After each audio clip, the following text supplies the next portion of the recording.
Episode number 412. Athos cast a cold and indifferent glance upon the objects we have described, and at the invitation of him whom he came to seek sat down near him. Then he explained to him the cause of his visit, and the service he required of him. But scarcely had he expressed his request when the unknown, who remained standing before the musketeer, drew back with signs of terror, and refused. Then Athos took from his pocket a small paper, on which 2 lines were written, accompanied by a signature and a seal, and presented them to him, who had made too prematurely these signs of repugnance.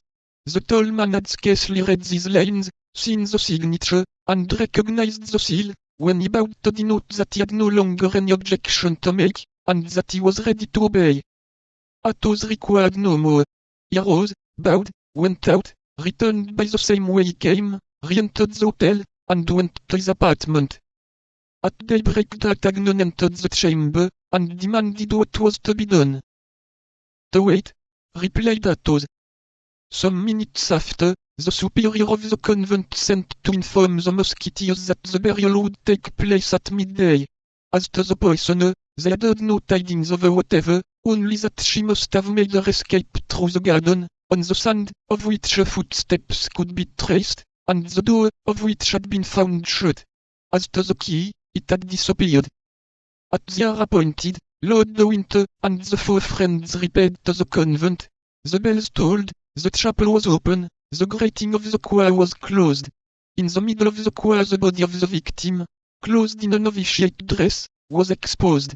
On each side of the choir and behind the gratings opening into the convent was assembled the whole community of the Carmelites, who listened to the divine service, and mingled the chant with the chant of the priests, without seeing the profane, or being seen by them. At the door of the chapel D'Artagnan felt his courage fall anew, and returned to look for Athos, but Athos had disappeared. Faithful to his mission of vengeance, Athos had requested to be conducted to the garden, and there upon the sand following the light steps of this woman, who left sharp tracks wherever she went, he advanced towards the gate, which led into the wood, and causing it to be opened, he went out into the forest. Then all his suspicions were confirmed. The road by which the carriage had disappeared encircled the forest. Athos followed the road for some time, his eyes fixed upon the ground. Slight stains of blood, which came from the wound inflicted upon the man who accompanied the carriage as a courier, or from one of the horses, dotted the road. At the end of 3/4 of a league, within 50 paces of Festubert, a larger bloodstain appeared. The ground was trampled by horses. Between the forest and this accursed spot, a little behind the trampled ground, was the same track of small feet as in the garden. The carriage had stopped here.